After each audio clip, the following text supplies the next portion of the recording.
ನಮಸ್ಕಾರ. ನಾನು ನಿಮ್ಮ ಪ್ರೀತಿಯ ಭಾವಜೀವಿ ಭಾವನಾ. ಎಲ್ಲರೂ ಹೇಗಿದ್ದೀರಾ? ಸೂಪರ್ ಆಗಿದ್ದೀರಾ? ತುಂಬ ದಿನಗಳ ನಂತರ ನಾನೊಂದು ಟ್ರಾವೆಲಿಂಗ್ ಮಾಡ್ತಿದ್ದೀನಿ. ಆ ಒಂದು ಪ್ಲೇಸ್ನ ನಿಮಗೂ ಕೂಡ ತೋರಿಸೋಣ ಅಂತ ಹೊರಟಿದ್ದೀನಿ. ಅದರಲ್ಲೂ 2 wheeler journey, Bengaluru to Mysuru 145 kilometre journey. Super ಆಗಿರುತ್ತೆ. ಸೊ ಹೋಗಿದ್ರೆ ಫಸ್ಟ್ ಎಲ್ಲ ಏನೆಲ್ಲ ನೋಡಿದೆ ಅಂತ ನಿಮ್ಮ ಜೊತೆ ಶೇರ್ ಮಾಡ್ತೀನಿ. ನಾನು ಬಂದಿದ್ದು ಮೊದಲನೇದಾಗಿ ಶ್ರೀರಂಗಪಟ್ಟಣಕ್ಕೆ.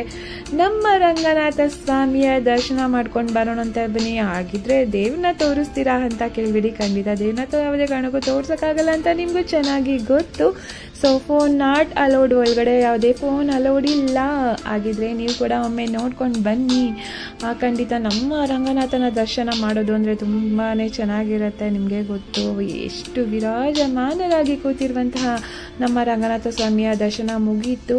ಹಾಗೆ ಅಲ್ಲಿಂದ ನಾನು ಬಂದಿದ್ದು ನಿಮಿಷಾಂಬ ತಾಯಿಯ ಸನ್ನಿಧಿಗೆ. ಹಾಗೆ ಕಾವೇರಿ ತಾಯಿಗೆ ಒಂದು ನಮಸ್ಕಾರ ಮಾಡಿ ಕೈಕಾಲು ತೊಳೆದು ನಾನು ಬಂದಿದ್ದು ತಾಯಿಯ ದರ್ಶನಕ್ಕೆ. ಹಾಗೆ ನೋಡ್ತಿದ್ದೀರಾ, ತಾಯಿಯ ದರ್ಶನವನ್ನು ಮಾಡಿಸ್ಲೇಬೇಕು ಅಂತ ಒಂದು ವಿಡಿಯೋ ಮಾಡ್ತಿದ್ದೀನಿ. ಪುಟ್ಪುಟಾಣಿ ಮಕ್ಕಳು ನನ್ನ ಫೋನ್ಗೆ ಸಿಕ್ಕರು. ನಿಜವಾಗ್ಲೂ ತುಂಬಾ ಖುಷಿ ಆಯಿತು. ನಾವು ಕೂಡ ಚಿಕ್ಕ ಮಕ್ಕಳಲ್ಲಿ ಹೀಗೆ ಸಣ್ಣ ಪುಟ್ಟ ತಲೆ ಮಾಡ್ಕೊಂಡು ದೇವಸ್ಥಾನದಲ್ಲೆಲ್ಲ ನಿಂತ್ಕೊಳ್ತಿದ್ವಿ ಅನ್ನೋದು ಒಂಥರ ನನಗೂ ಕೂಡ ನೆನಪಾಯಿತು. ಸೊ ಅಲ್ಲಿಂದ ಬಂದು ನಮಸ್ಕಾರ ಮಾಡಿ ನಾನು ನಿಜವಾಗ್ಲೂ ತಾಯಿಯ ದರ್ಶನ ಬಗ್ಗೆ ಸಿಕ್ಕಿದ್ದು ತುಂಬಾ ಖುಷಿ ಆಯಿತು. ಯಾಕೆಂದರೆ ಅಷ್ಟು ಚೆನ್ನಾಗಿ ದೇವರು ಕಾಣಿಸ್ತಿದ್ರು.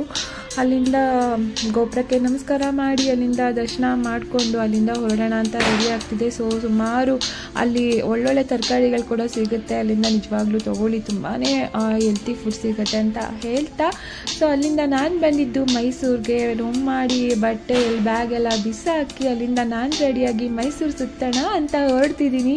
ಆಲ್ರೆಡಿ ಸಂಜೆ ಆಗ್ತಿದೆ. ಕತ್ಲಾಗೋ ಸಮಯಕ್ಕಿಂತ ಮುಂಚೆ ನಮ್ಮ ಮೈಸೂರು ಪ್ಯಾಲೇಸ್ನ ಕಣ್ ತುಂಬ್ಕೋಬೇಕು ಅಂತ ಪ್ಯಾಲೇಸ್ ಮುಂದೆ ನಿಂತಿದ್ದೀನಿ. ನಿಜಕ್ಕೂ ವಾವ್, ಅದ್ಭುತ ಅಂತಲೇ ಹೇಳ್ಬೋದು. ಯಾಕೆಂದರೆ ನಿಮಗೂ ಚೆನ್ನಾಗಿ ಗೊತ್ತು ಮೈಸೂರು ಪ್ಯಾಲೇಸ್ ಅಂದ್ರೆ ನಮಗೊಂಥರ ಹೆಮ್ಮೆಯ ವಿಚಾರ ಅಂತ ಹೇಳ್ಬೋದು. ಅದರಲ್ಲೂ ಲೈಟ್ ಅರೇಂಜ್ಮೆಂಟ್. ನಿಜಕ್ಕೂ ಮೈಸೂರು ಲೈಟಿಂಗ್ಸ್ನ ನೋಡೋಕ್ಕೆ ಹೋಗೋದೇ ಒಂದು ಹಬ್ಬ. ಆ ಹಬ್ಬದಲ್ಲಿ ನಾನು ಭಾಗಿಯಾಗಿದ್ದು ನಿಜವಾಗ್ಲೂ ನನಗೆ ಸಿಕ್ಕಂತಹ ಖುಷಿಯ ಕ್ಷಣಗಳಿವು. ಎಲ್ಲಿ ನೋಡಿದ್ರು ಕಣ್ಣು ಹಾಯಿಸಿದಷ್ಟಲ್ಲೆಲ್ಲ ಕಡೆನೂ ಲೈಟಿಂಗ್ಸ್ ಇರುತ್ತೆ. ನಿಜವಾಗ್ಲೂ ನೋಡಿದವ್ರಿಗೆ ಗೊತ್ತು ಮೈಸೂರಿನ ಗತ್ತು ಅಂತ ಹೇಳ್ಬೋದು. ಏಕೆಂದರೆ ಅಷ್ಟು ತುಂಬಾ ಚೆನ್ನಾಗಿ ಲೈಟ್ನ ಅರೇಂಜ್ ಮಾಡಿರ್ತಾರೆ. ಈ ಥರ ಒಂದು ಲೈಟ್ ಅರೇಂಜ್ಮೆಂಟ್ನ ನಾನು ನಿಜಕ್ಕೂ ಬೇರೆ ಎಲ್ಲೂ ಕೂಡ ನೋಡಿಲ್ಲ. ಹಾಗೆ ನನ್ನ 2 ವೀಲರ್ ಜರ್ನಿ ಮೈಸೂರು ಸುತ್ತಿದ್ದಾಯಿತು. ಮೈಸೂರು ಒಳಗಡೆ ಯಾವ್ಯಾವ ರೋಡಲ್ಲಿ ಲೈಟಿಂಗ್ಸ್ ಹಾಕಿರ್ತಾರೋ ಆ ಎಲ್ಲ ರೋಡನ್ನು ನೋಡ್ಕೊಂಡು ಬಂದೆ. ಯಾಕೆಂದರೆ ನಾನು 2 ವೀಲರ್ ಹೋಗಿದ್ದೆ ಇದೇ ಕಾರಣಕ್ಕೋಸ್ಕರ. ಸೊ ಬಸ್ಸಲ್ಲಿ ಹೋದರೆ ಎಲ್ಲಿ ಎಲ್ಲ ಲೈಟಿಂಗ್ಸು ಮಿಸ್ ಆಗುತ್ತೆ ಅಂತ 2 ವೀಲರ್ ಜರ್ನಿ ಮಾಡಿದೆ. ನನಗಂತೂ ತುಂಬಾ ಖುಷಿ ಆಯಿತು. ಪ್ರತಿ ಒಂದು ರೋಡು ಸಂಜೆ ಆಗ್ತಿದ್ದಂಗೆ ಸೇಮ್ ಮೈಸೂರಲ್ಲಿ ತುಂಬ ಟ್ರಾಫಿಕ್ ಇತ್ತು. ಯಾಕೆಂದರೆ ತುಂಬ ಜನ ಮೈಸೂರಿಗೆ ಸಾಯಂಕಾಲ ಲೈಟಿಂಗ್ಸ್ ನೋಡೋಕ್ಕೆ ಬಂದಿರ್ತಾರೆ. ಸೊ ಅದಕ್ಕೋಸ್ಕರ ತುಂಬ ಟ್ರಾಫಿಕ್ ಇತ್ತು. ಅದ್ರ ಜೊತೆಗೆ ಎಲ್ಲ ಲೈಟಿಂಗ್ಸನ್ನು ನೋಡೋದಿದೆಯಲ್ಲ ಕಣ್ಣಿಗೆ ನಿಜಕ್ಕೂ ಹಬ್ಬ ಅಂತಿತ್ತು. ಹಾಗೆ ದಸರಾ ಗೊಂಬೆ ನಿನ್ನನ್ನು ನೋಡಲು ನಮ್ಮೂರಿಂದ ಬಂದ ಕಣೆ ಅಂತ ಈ ಸಾಂಗ್ ಕೂಡ ತುಂಬಾ ನೆನಪಾಯಿತು. ಯಾಕೆಂದರೆ ಈ ಸಾಂಗಿಗೂ ನಾನು ವಿಡಿಯೋ ಶೂಟ್ ಮಾಡಿಕೊಂಡು ಆ ಒಂದು ದಸರಾ ಲೈಟಿಂಗ್ಸ್ನ ಎಂಜಾಯ್ ಮಾಡಿಕೊಂಡು ಹಬ್ಬ ಮೈಸೂರಂತೂ ನಿಜಕ್ಕೂ ಮನಸ್ಸಿಗೆ ತುಂಬಾ ಹತ್ರ ಆಯಿತು. ಮೈಸೂರು ಅಂದರೆ ಹಾಗೆ ಬೆಂಗಳೂರಿಗಿಂತ ಮೈಸೂರು ತುಂಬಾ ಚೆನ್ನಾಗಿದೆ ಅಂತ ಎಲ್ಲರೂ ಹೇಳ್ತಾರೆ. ಏಕೆಂದರೆ ಅಲ್ಲಿ ದೊಡ್ಡ ದೊಡ್ಡ ರೋಡ್ಗಳು, ಅದಂತೂ ನಿಜವಾಗ್ಲೂ ಟ್ರಾಫಿಕ್ ಇಲ್ಲದ ರೋಡ್ಗಳನ್ನ ನೋಡೋದೇ ಒಂದು ಕಣ್ಣಿಗೆ ಹಬ್ಬ. ಅದ್ರ ಜೊತೆಗೆ ನಾನು ಟಾಂಗಾ ಗಾಡೀಲಿ ಒಂದು ರೌಂಡ್ ಹೋಗೋಣ ಅಂತ ಮಾಡ್ತಾ ಟಾಂಗಾ ಗಾಡೀಲಿ ಒಂದು ರೌಂಡ್ ಕರ್ಕೊಂಡು ಹೋಗ್ತೀಯಾ ಅಂತ ಕೇಳ್ತಿದ್ದೆ. ಹಾಗೆ ಟಾಂಗಾ ಗಾಡೀಲಿ ಕೂಡ ಒಂದು ರೌಂಡ್ ಹಾಕಿ ಮೈಸೂರನ್ನ ಎಂಜಾಯ್ ಮಾಡಿದೆ. ನಮ್ಮ ಮೈಸೂರು ನಮ್ಮ ಹೆಮ್ಮೆ, ನಮ್ಮ ಖುಷಿ. ಮೈಸೂರು ನಮ್ಮ ಮುಂಚಿನ ರಾಜಧಾನಿ ಆಗಿತ್ತು. ಬೆಂಗಳೂರಿಗೂ ಮುಂಚೆ ನಮ್ಮ ಮೈಸೂರಿನ ಹೆಮ್ಮೆಯ ವಿಚಾರ.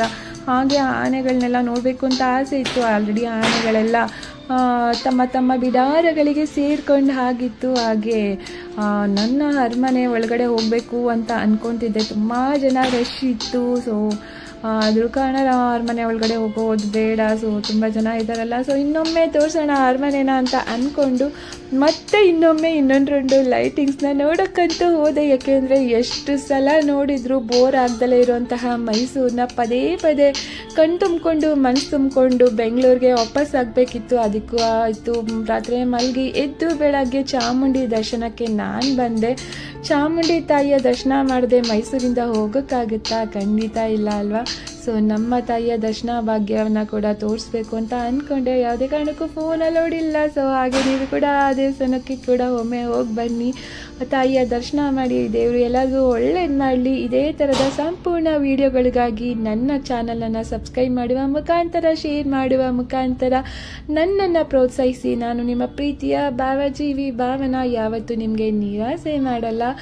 ನನಗಂತೂ ಒಳ್ಳೊಳ್ಳೆ ದೇವಸ್ಥಾನಗಳು, ಪ್ಲೇಸ್ಗಳನ್ನ ತೋರಿಸೋದು ತುಂಬಾ ಖುಷಿಯಾಗುತ್ತೆ. ಈ ಖುಷಿಯೊಟ್ಟಿಗೆ ನೀವು ಕೂಡ ಜಾಯಿನ್ ಆದರೆ ನನಗೂ ಕೂಡ ತುಂಬಾ ಮನಸ್ಸಿಗೆ ಖುಷಿ ಸಿಗುತ್ತೆ. ಮುಂದಿನ ವಿಡಿಯೋ ಮಾಡೋದಕ್ಕೆ ನನಗೂ ಕೂಡ ಖುಷಿಯ ಜೊತೆಗೆ ಒಳ್ಳೊಳ್ಳೆ ಕಂಟೆಂಟ್ಗಳನ್ನ ನಿಮ್ಮ ಮುಂದೆ ತರೋದಕ್ಕೆ ತುಂಬ ಖುಷಿಯಿಂದ ಹೊರಡ್ತಿದ್ದೀನಿ. ತುಂಬ ಥ್ಯಾಂಕ್ ಯು, ಧನ್ಯವಾದಗಳೊಂದಿಗೆ ಭಾವನಾ.